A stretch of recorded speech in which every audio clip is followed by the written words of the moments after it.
Now, friends, during this first segment, we're going to be thinking about opening our minds to prosperity.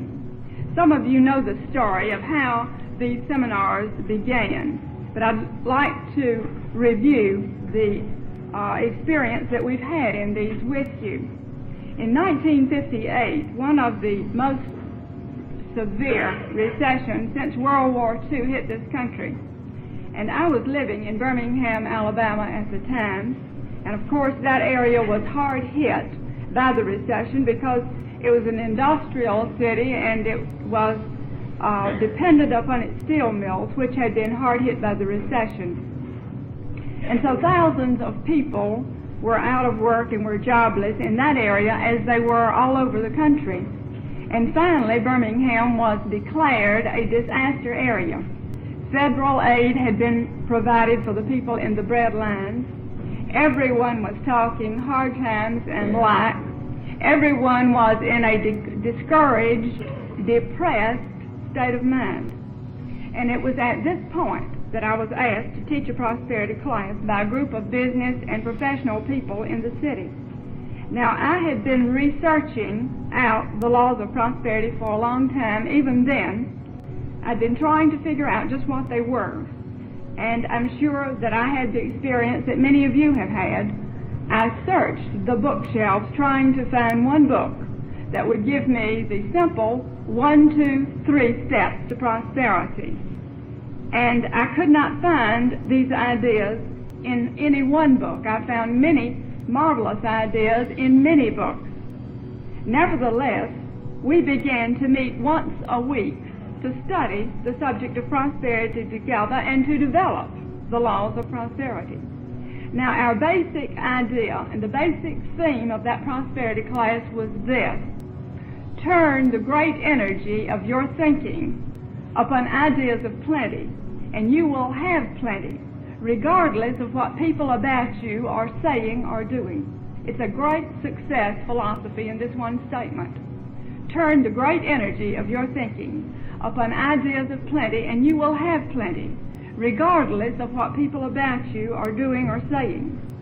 And so we began to do this in that class, and we were amazed how quickly it worked.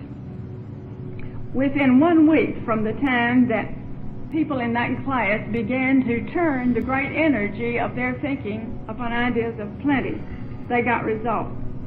Now, in this book, The Dynamic Laws of Prosperity, we've talked about all of the things that happened in that class. 2 secretaries received raises in pay the first week. A stockbroker had had a very low income because, of course, the market was low. Right away, a client that he had not seen in several years walked into his office, handed him a check for $200,000 to be invested. Now, that stockbroker's income the first month after we started that prosperity class there was 4 times what it had been in the past. Several businessmen began to collect money that was owed them right in the midst of the recession. A lawyer's clients began to pay him. One saleswoman was employed by a store that had 100 employees. They had all been hard hit by the recession. After she began attending that prosperity class, she was the only employee in that store to receive a commission check at the end of the month because she was the only one that had made enough sales.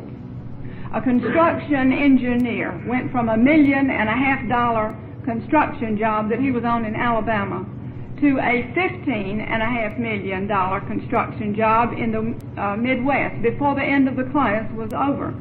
This was a 12-week class. A housewife won an all-expense-paid trip abroad. One couple in the class received an unexpected inheritance running into thousands of dollars. One man's heart condition disappeared. A widow of 20 years remarried happily. Several marriages were saved. One couple that had been divorced even remarried again. At least 2 people became millionaires as a result of that class. Now, we found that all kinds of things happened. There was increased health, there was increased wealth, there was increased happiness, there was increased peace of mind. The thing I noticed the most was that whereas the people had been depressed and discouraged at the beginning of that class, they seemed to blossom forth with a new look as the class progressed. They gained a new lease on life. It was an amazing thing to watch. The results of that class were so gratifying that the people in it asked me to write a book on prosperity. And I hesitated because at that time I'd written articles, but I had no experience in writing books. And I did not feel that I had the time either.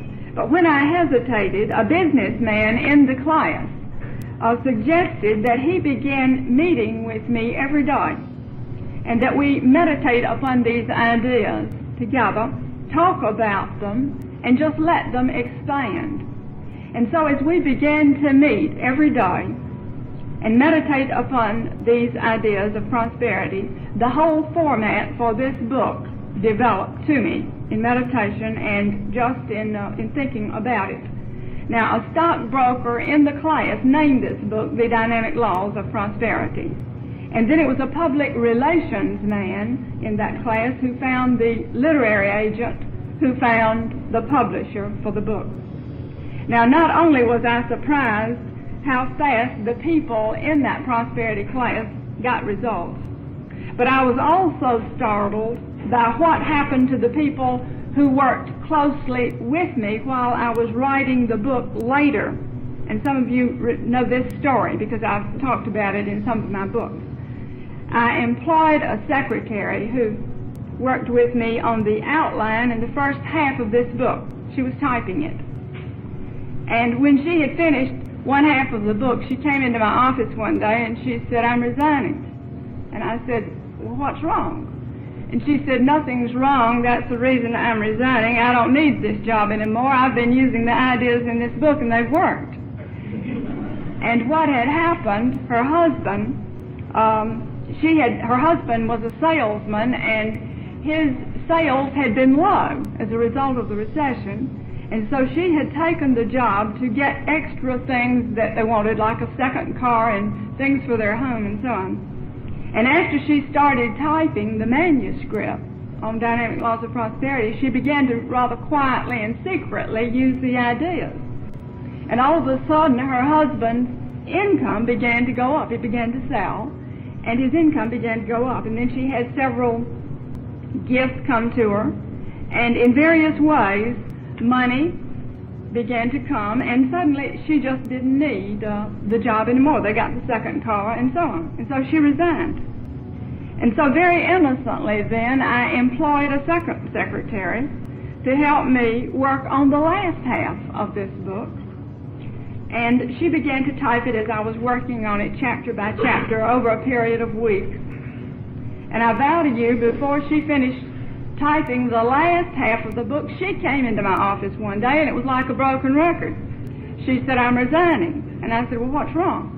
And she said, "Well, nothing's wrong." She said, "I've been using the ideas in that manuscript and they've worked so well that I don't need this job anymore."